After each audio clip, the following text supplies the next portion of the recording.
So, you guys remember this beauty, the old turbo Accord.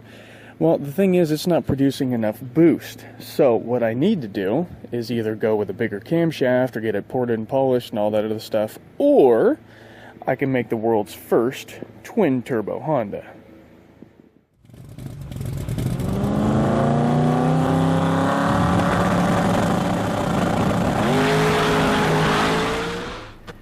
Yes, I know, technically speaking, it's not going to be the world's first twin-turbo Honda, but technically speaking, it is going to be the world's first twin-turbo four-door Honda. It is going to be the world's first twin-turbo Honda Accord, and it is going to be the world's first street-raced twin-turbo Honda. So I'm out here, I'm going to be checking out the boost threshold. That's the point at which the turbo actually starts to build pressure. And we're going to do a side-by-side comparison after I put the second turbo in. Running vacuum.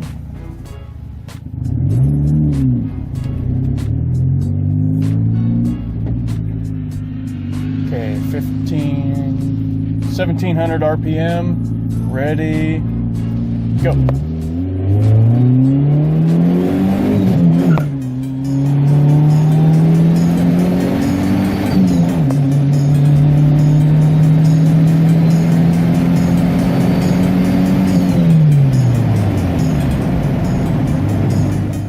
So it starts building pressure at about 5,400 RPM. So what does that actually mean? It means I have about 1,800 RPM where I'm actually able to build pressure. By adding a second turbo, I'm hoping to double or triple the amount of time that I have in order to build pressure. What it essentially means is that my turbo system is useless as it is because it's not able to build pressure for a sustained amount of time before rev limit. Hence the reason we either need to go with another turbo or a smaller one. But who the hell ever said go small or go home? So screw that, we're throwing another one in there. So step one to kick off this project, take off the grill, take off the bumper, then we're going to start removing the intercooler kit, then we're going to start taking off the exhaust. I've also made a mark on my exhaust where I'm going to cut it.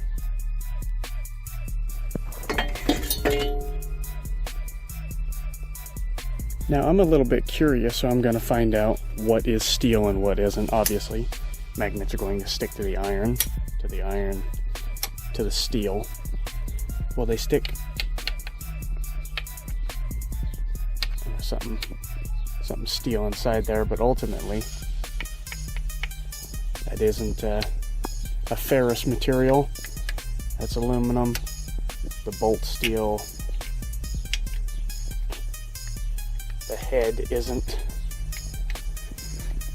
And unfortunately, my damn block is also aluminum, so it's not going to be able to withstand too much pressure. Obviously 15-20 pounds will probably blow this thing in half, so I'm going to have to make sure I keep it between 5 and 10 pounds. If I go any higher than that, then so after I cut that exhaust tube that's coming off of the top turbo, coming down to the lower one, I need to make a T4 flange that's going to replace this. So I'm going to be using what looks like roughly 1/4 inch steel. It looks like it's about the same thickness as this here. So what I'm going to do is take this old T4 flange gasket, put it on the 1/4 inch steel, and mark it out so I can cut it out. Yeah, it's a little sloppy, but it'll do the trick. I think what I'm going to have to do is use my Lotus plasma cutter. I went ahead and marked both sides that way, because I know how crappy that plasma cutter is. It says that it can cut 1/2 inch steel, but it can't cut 3/8. So I know how crappy of a job that it does. So what I'm going to do is mark both sides. That way, hopefully I'll only have to cut along here and then flip it over, cut along there, and it should drop free. Well, the Lotus plasma cutter performed exactly as expected, i.e. shitty. So it's time to go with plan B. Now all I gotta do is drill out the bolt holes, clean up the cuts a little bit. That'll be good to go. Alright, it fits. Got the bolts in it and everything, so when I put this pipe on here I might have to fill in these little corners, but that should work. And when I go to mount it underneath this turbo, I'm gonna have to make some kind of a bracket, either coming off of the block or coming off of this little crossbar here to help support that extra weight. Otherwise, the majority of the weight of that turbo is gonna be hanging off of this clamp and off of these two bolts here. So over here, we got an AR 0.70. Now on this one, it's an AR 0.96. So what that means is that this little exhaust side is actually bigger on that turbo. So what it means is it needs more exhaust in order for it to spin up faster. This exhaust section is smaller, requiring less air, so it's able to boost quicker than that one is. So you might be thinking, well, why don't you just take that one and put it in there? Well, where the hell's the fun in that? I mean, where's the originality? You know, I've already done the T4 turbo, and that's what they both are, T4 turbos. But I might as well just go twin turbo since I've already done all this work. And seeing as how it's going to be the third Honda in history to have a twin turbo setup with a Honda engine. I mean, I've done my research. If you look here in Google, look at all these photos, you've got the majority of these vehicles, one, they either don't have twin turbo, or two, the ones that do have twin turbo, I think I even saw a Hemi in one of these suckers. You know, they're not Honda engines. You know, they may have Honda bodies, but they're not Honda transmissions, they're not Honda engines. So, technically speaking, not Honda.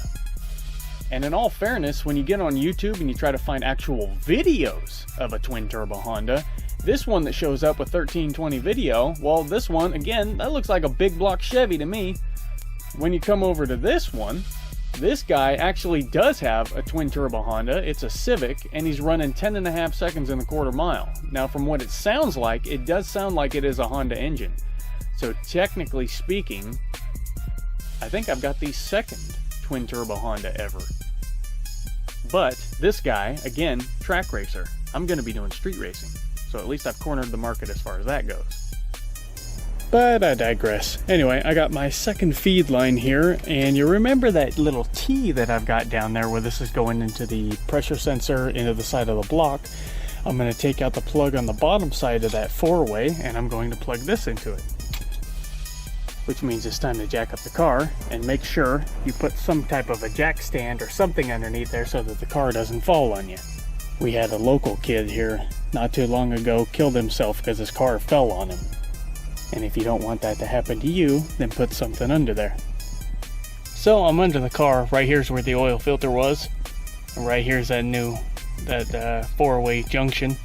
So the problem that I'm having is I'm trying to connect these two oil lines to each one of the turbos. Well, seeing as how I'm doing this job myself, and it's really a two-person job, what I've had to do is try to figure out some way to be able to rotate these steel braided lines while they're still sticking up through the top of the engine bay.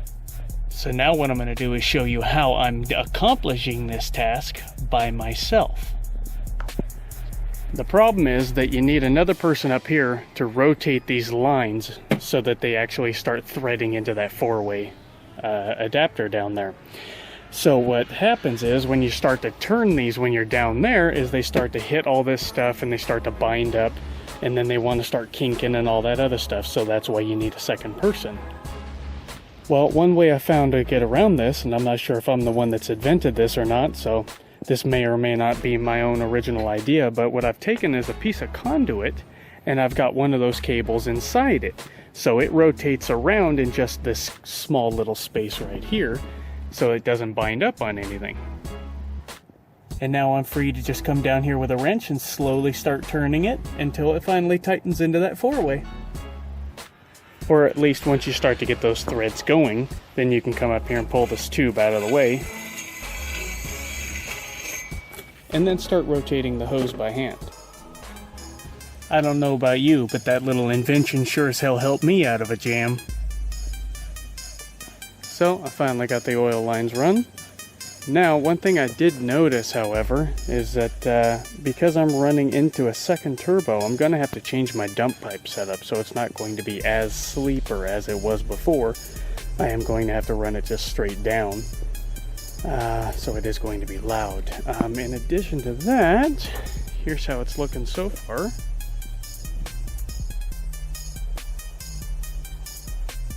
So here's where we are right now. I've got the dump pipe started to get run. I want to try to run my charge piping on this side of the radiator because I've got just a little bit of space there, and I'm going to try to run it up through there instead of running it over here by the exhaust like I did last time. And then that'll also give me room to run my dump pipe just going straight down to the ground. But here's how the turbos are looking.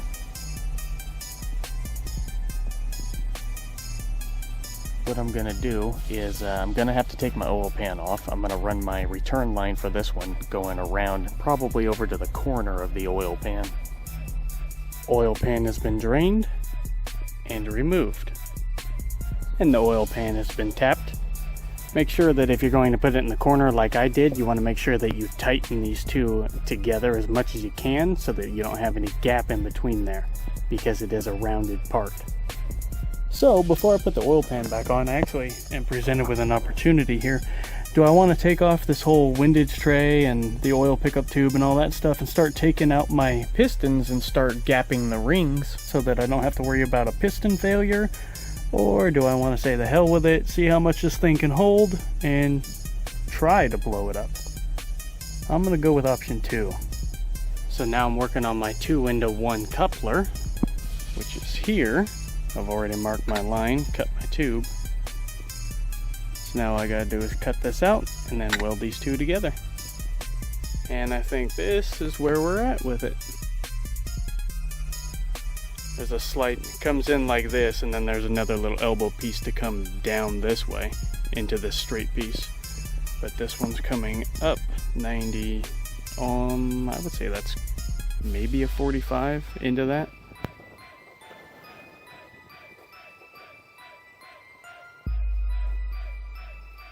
So it's relatively unrestricted. So here's where we're at with it. Got both turbos coming into one line, coming down into the intercooler, coming over and up behind the radiator, just coming up over here and coming straight across over the distributor and into the intake. It's a lot less restricting than it was where I was using this piece right here in front of the radiator, and it came this way and then came back and then went up and over the distributor and in. So that should definitely keep my boost pressure up. Alright, we got all the hose clamps done. Now all we got to do is pour the oil back in this kitten and see how she purrs. Now for my bottom turbo, I need to make a little dump pipe that comes down right there and fits in between this, I'm going to say, cross member. I'm not sure if that's what that is, but cross member and the block. So I need to take some old 3-inch tubing and try to make that pipe. And this is the pipe I'm going to be using. Leftover piece of material from the 3VZE turbo. So I've got a 14-inch cutoff saw here, and it has this little measurement tool here that gives me my angles. So I'm going to make 3 cuts at 30 degrees each, and they should be relatively sharp enough to be able to come straight down out of the turbo and straight down to the ground.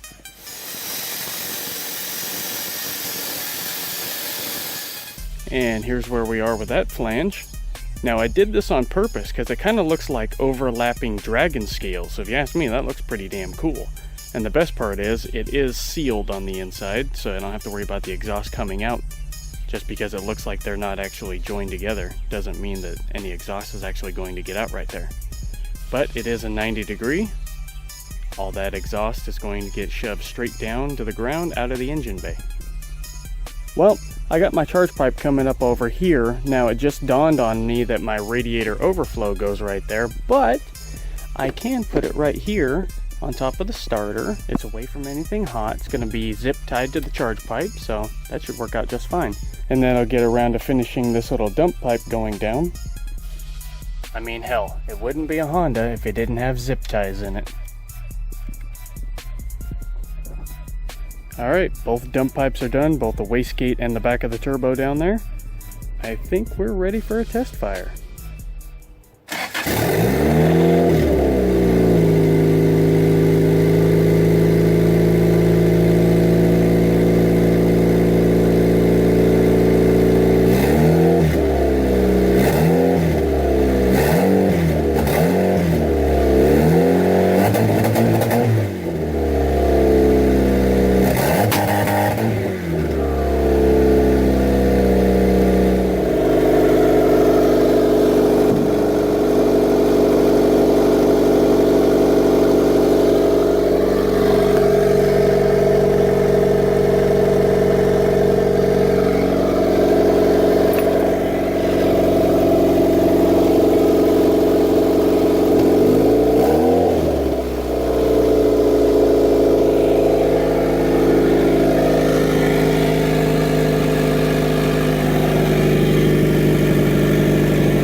Definitely comes up on boost a lot faster. I don't have any oil lights, so everything's looking good.